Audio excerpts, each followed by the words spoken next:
The views and opinions expressed in this program were made under extreme pressure and duress and do not necessarily reflect the views and opinions of the station, and certainly not the underground.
Improv comedy. This is live from the underground. I'm Eric. And I am Senor Brandon. We are live from the underground. You told me your name was just Brandon. Threw that in to the motif. simulate. Sorry. Nothing is repeated. No show is ever the same. It's all... So nothing's repeated and nothing's ever the same. You can almost say that nothing is repeated and nothing's ever the same. Okay, so we won't repeat anything and nothing will be the same. And what you're going to be seeing are skits that are made up on the spot at our show. This one was done at our 30-hour marathon, the new Renaissance Festival. 30 hours? I'm still recovering. Coffee? Our first game is superheroes. Our three superheroes will be given the names of unpopular superheroes, and at that moment they're going to have to come out as that superhero and somehow save the day. You know, in the past when we've done this, we've had things like 407 Man. 407 Man, Bigfoot Man. You know, we even once had a three-headed superhero. Ooh. I think my favorite one still was Flatulence Man. And of course, Mariachi Band Man.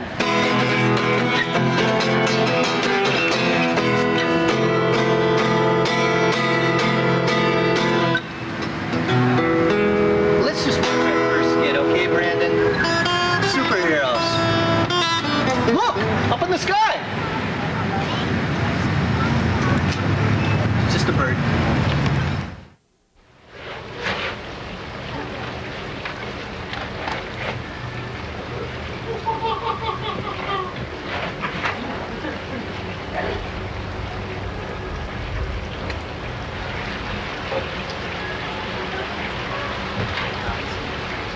Oh no! No! Looks like our friend here is in trouble. And it looks like maybe his oar's stuck? Am I correct, friend? Something like that. I could call help if you I'm game to it. And I wish I had a superhero to help. And this is your lucky day, because your friendly announcer is here with you. You do have a superhero. Because our friends are stuck, only one person, that's right, I believe it's only one person can help save the day now. Only Yufa is the man, just so I don't forget the word later. Yufa is the man. Do that too. Whoa. Are you sort of stuck here, so to speak? My pole's caught in the mud. Your stick is in the gooey stuff? Okay. Yeah. Well, where are you trying to get to, young man? I'm trying to get out of the bayou to my shack on the bank. Okay, what we need to do, there's a gator down there that's got it. All right. Okay. Gators are also known as crocodiles.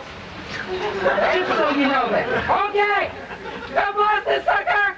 Ah! Well, thanks. So you're kind of free or willing to go somewhere else. You want to come back to my shack with me? I got some shine. You got some shine? Yeah.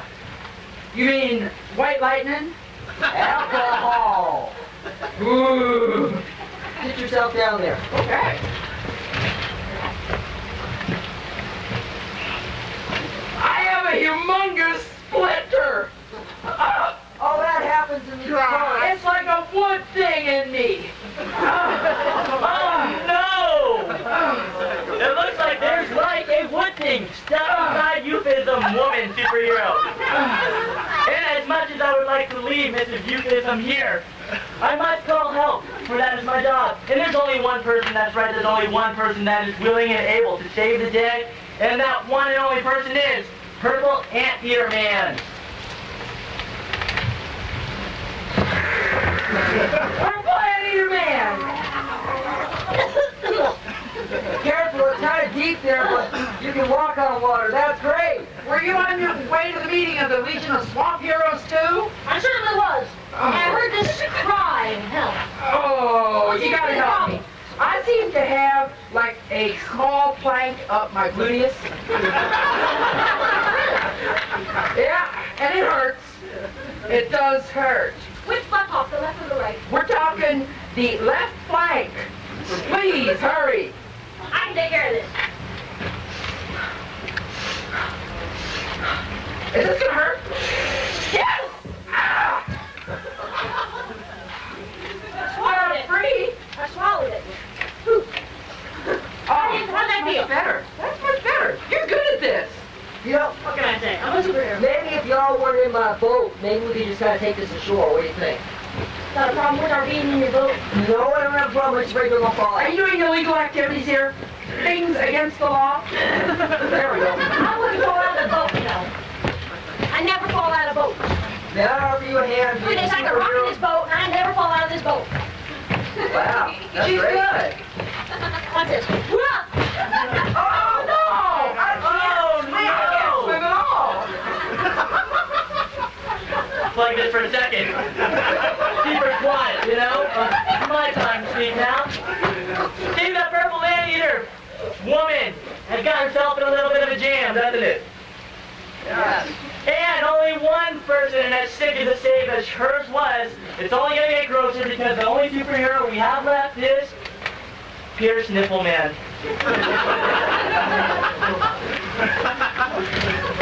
What seems to be the problem? There's Nipple Man. Yes? We can't swim. She's underwater. My pole don't reach. Well, I will just extend to her my nipple rings and she can grab them. There we go. I will pull it out with my nipples. He's a hero for the 90s. Thank you. No problem. I feel like an antique, like I've outlived my usefulness. Like I'm not any good anymore. Well, come with me, and I shall pierce you. Okay. You know, something wrong with that boat. I gotta get going. Well, it sure was when I was having you here. I wish I could thank those others, but they seem to be in a mighty awful hurry. Oh, hold on. Oh. Sorry. Well, I ain't never had a night like this. Sure is pretty, though. Well, better get home.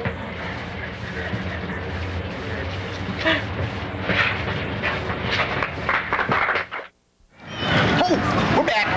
Up next, a fantastical story of a lungfish. It's gonna be a day in the life of a lungfish, basically. You know, I've often watched Jacques Cousteau, and they really never give enough time to the lungfish. To the lungfish. You know, they're a species that has a lot of love and a lot of compassion, but they're just a little confused. And I think we're really the first company to really understand the lungfish and what it's all about. Get inside their mind and work with the lungfish.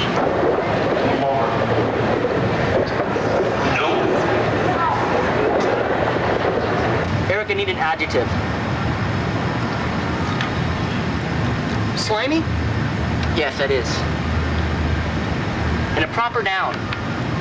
Mad Lib. Perfect, because after Lungfish, we're going to be seeing a Mad Lib where we try and get the same type of suggestions from the audience.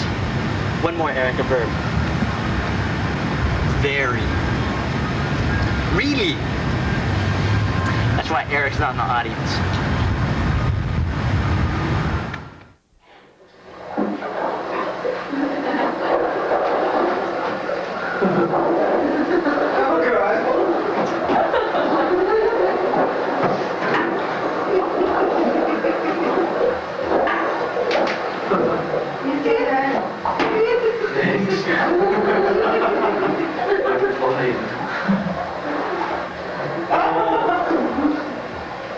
Remember when we were in the Ziploc bag at the fair?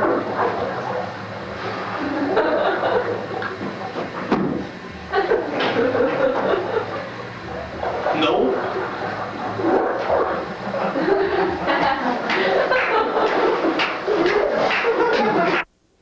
It was a bright and early Thursday morning, around 3:30 a.m.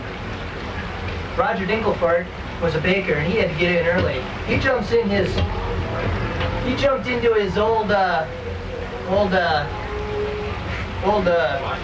washing machine and fired that puppy up because he knew only his washing machine could get him to work on time. Well, down the highway Roger sped. Of course, he was sicker than all bejeez by the time he arrived at work.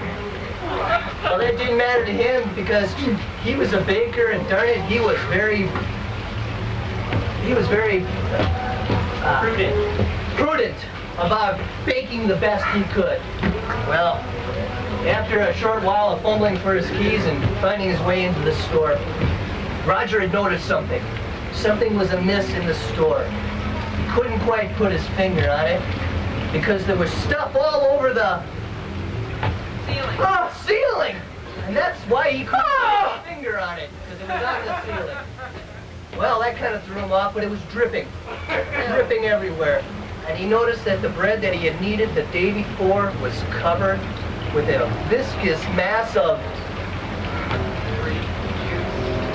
grigou, which is a ragu all over my ceiling, all over my bread, which is a little different than ragu, but nonetheless it still stains.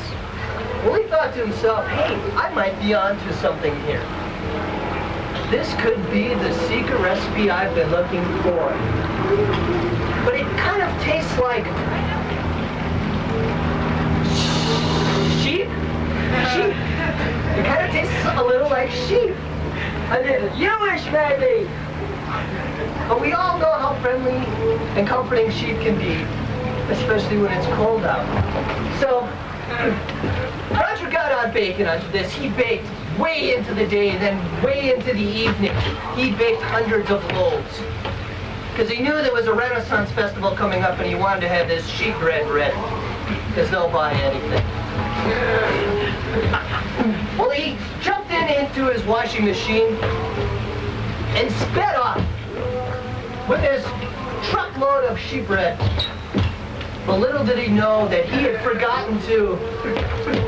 What did he forget to do? Turn the oven on. Turn the oven on! So he was bringing uncooked bread to the Renaissance Festival. But that didn't bother Raj because he knows he'll eat anything. Upon arriving at the festival, he jumped out. And the first thing that he saw was a bubble. A bubble! What a remarkable bubble! And imagine his surprise, because it was quite similar to the one that he grew up in. And he thought this must be Mama, where he'll sell his uncooked sheep bread. Well, he was pretty surprised. Bubbles and jitties and domes, improvisers, they all love bread. They love my green goo bread. And he was amazed at the fact that the people that bought the most bread were the foreigners that lived on the other side of town. Lump of bread? Oh, and they snatched it up like there was no tomorrow. Roger, at the end of the day, was a very wealthy man. He was so wealthy that he was able to go buy himself a fabric softener for his washing machine ride home. Thank you.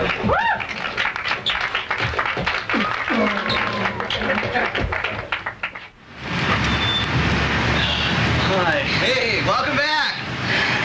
I'm still Eric. And I'm still Brandon.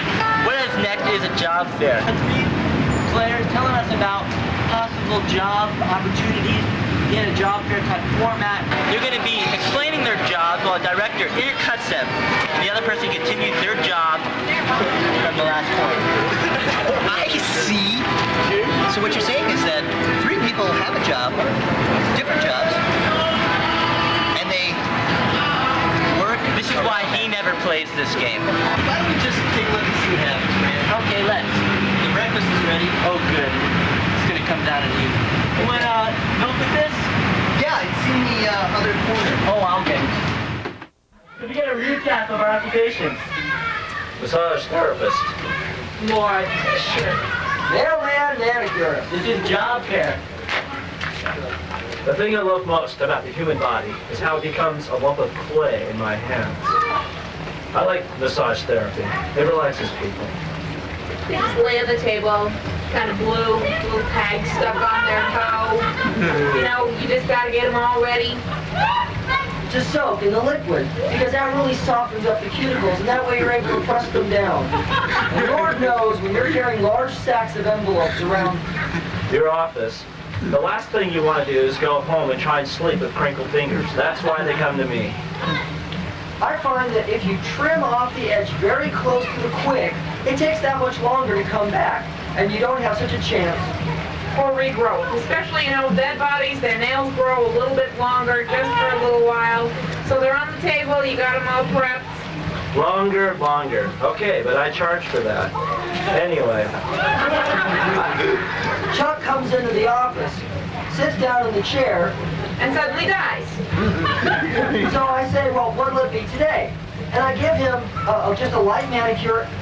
and then he doesn't do anything. He sits there, stiff as a board, so I really worked into him. By this moment, he's probably pretty tight because rigor mortis has set in. You think a Charlie horse is tough to get out of a muscle. You wait till you deal with rigor. Anyway, I kept... soaking the fingers, and as he told me about his day, he'd been chased by a dog. It was a terrible thing. I hear that, you know, he died of a heart attack. He walked into the office one day, sits down, boom, he's dead. So I have to come pick him up. and carry him off to the back room where we do all the skin buffing and the cuticle depressing. So I hope you're really interested in this job and you'll consider it in the future. I worked on him, he felt better. My concern was for the dog. If the dog had pulled something chasing this poor guy, I wanted to help the dog. I'm an equal opportunity helper, and that's the way I am. So I make sure the body's prepped nice and pretty and put it in the casket, you know, make sure the eyes stay shut and everything. The funeral happens, throw him into the dirt, and bada bing, bada boom, it's all over. Well, you know, Brandon, that just about does it for us. No. Yes. No, I'm sorry. Don't tune in again. One more skit, please. Just give me one more. All right. Well, I've saved the best for last. One night stand. One night stand where someone gets to have a one night stand where an audience member gets to have a lucky one night stand with one of our 3 eligible bachelors. Very fine. It's kind of an experiment. Well, let's just sit back and watch love happen. Till next time, I'm Brandon. And I'm Eric. And we are live from the underground. Ooh. We're late for the car wash. So now we're going to start one night stand. Let's have our bachelor!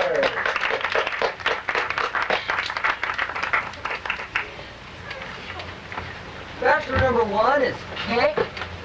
Hank hails from the depths of Europe. He has since moved to Los Angeles, California, where he has a promising career in commercials. Hank, would you please say hello to Kristen? Hey, how you doing, Kristen? Hi, Hank. Hey, Kristen, you ever get those dishpan hands? Well, no, I wear rubber gloves. Well, palm olive works just as well.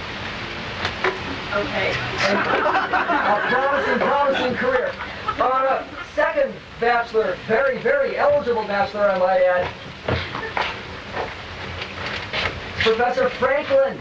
Professor Franklin hails from the Helsinki Institute, where he's done a lot of behavioral sciences research involving animals. Professor, would you please say hello to Kristen? Hello, Kirsten. It is very nice to meet you. Hello. It's nice meeting you. I particularly like the way that your glasses lie between your ears, which actually are not parallel. Are you aware of this deformity? Well, actually, Professor, it's my whole head is crooked. I'll get back to you. What use for these legs, Professor? Well, we're off to a strong start. And now our final bachelor number 3. Our final bachelor did not provide us with a name. He simply signed X. So I'd like you to welcome X to our stage. X, please join us. X, would you please say hello to Kristen?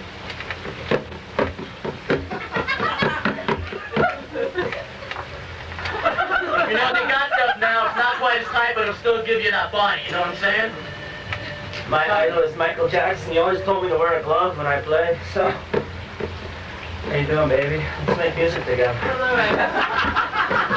Well said. I can feel the excitement in the studio audience. I hope you at home are having a great time. Kristen, would you please ask a question of each of our bachelors? You can get a sense of what a relationship with them would be like. Okay. Professor, Yes? how do you feel about... How do you feel about... Yes, I'm listening. How do you feel about the sunsets when the sun's already gone down and the clouds are sort of a grayish green and it's starting to get dark? What kind of feelings do... It reminds me of my home back in Hungary, where we would sit outside my father's barn because we had a farm, but we didn't have a farmhouse, so we lived in the barn. And we would watch the Hungarian llamas running across the prairie. It's a very small prairie in Hungary. And I would watch this, and I would think, I hope someday I can come to America and meet a woman with perpendicular ears, like yourself. You say you're hungry? They got microwave meals, cook in 50 seconds, just as good as the regular thing, though. You're a very irritating man. I would please caution the bachelors from discussing too much between themselves. They don't want to skew the vote here. Kristen, would you please ask a question of one of our other bachelors? You could refer them by number and choose. Okay, bachelor number 1. Well, is that my one or is he one? Because he's two. Or... Your one. Okay. Okay, if you had 5 days left to live, how would you choose to spend those 5 days? Well, you know, I'd probably go prancing through a prairie of flowers, man. It's beautiful in the sunrise. Excuse me, I think he is copying my answer. I don't think that's fair.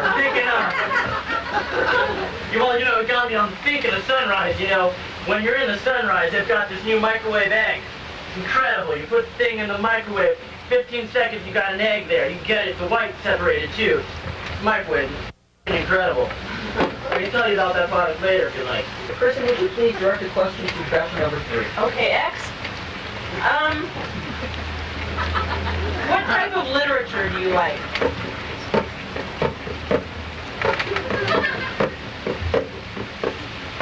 Well, baby, I'll tell you something. I'm always environmentally correct, so I don't litter. I put all my stuff where it belongs. So I put all my litter in its place. I say, litter, stay down. I'm the man who stays. What? Baking soda, right there. Baking soda. Get that shit as white as white. Thank you, X. That was very special. Well, now, on the basis of having asked this question, you know I have kind of an image in your mind. I'd like to ask, one more question, sort of generic. You can write the same question to each of our bachelors, and then we'll have the decision. Okay.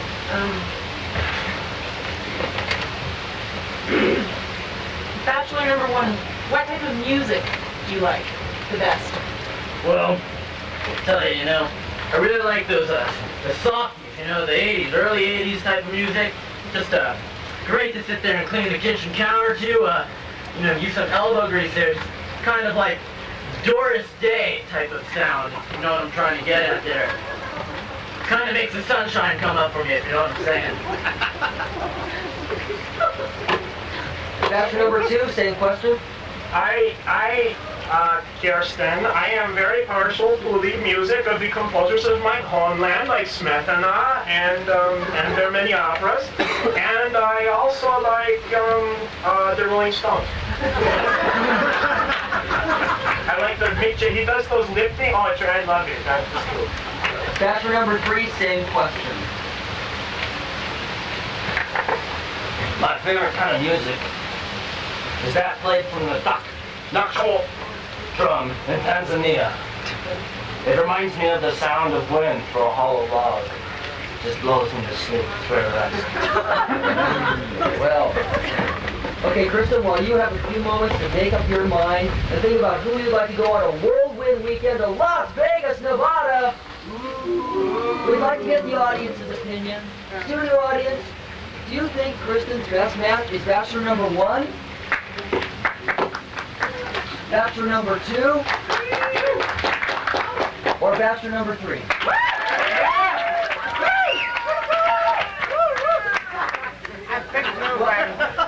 The audience seems to have a definite opinion, but Kristen, it's what's in your heart that counts. I am very intrigued by the professor. And so you're choosing the professor. But no, there's something that tells me I must go with bachelor number 3, the Yeah! Well, before you meet your lucky bachelor, your lucky date, your dream man, let's have you meet the bachelors that you didn't choose. Bachelor number 1 is Hank.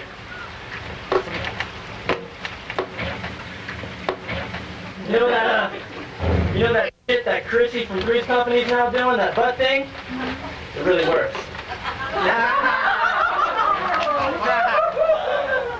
Good choice. Bachelor number 2 is the professor. Hello, it's very nice to meet you. I am sorry you did not pick me. Now I am going to be deported because I do not have American life. It is okay. Do not trouble yourself with my problems, you rich American with perpendicular ears. It's fine. I will go and starve. Professor, we have some lovely parting gifts you can enjoy on the boat. Oh, you suck. And your dream date. Are you ready, Kristen? It's X.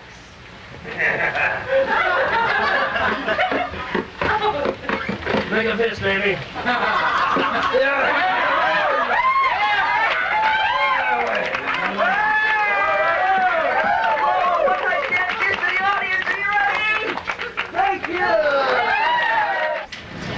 Because it's one fish, two fish, lungfish, bluefish. And now, the continuing story of life and times of a lungfish.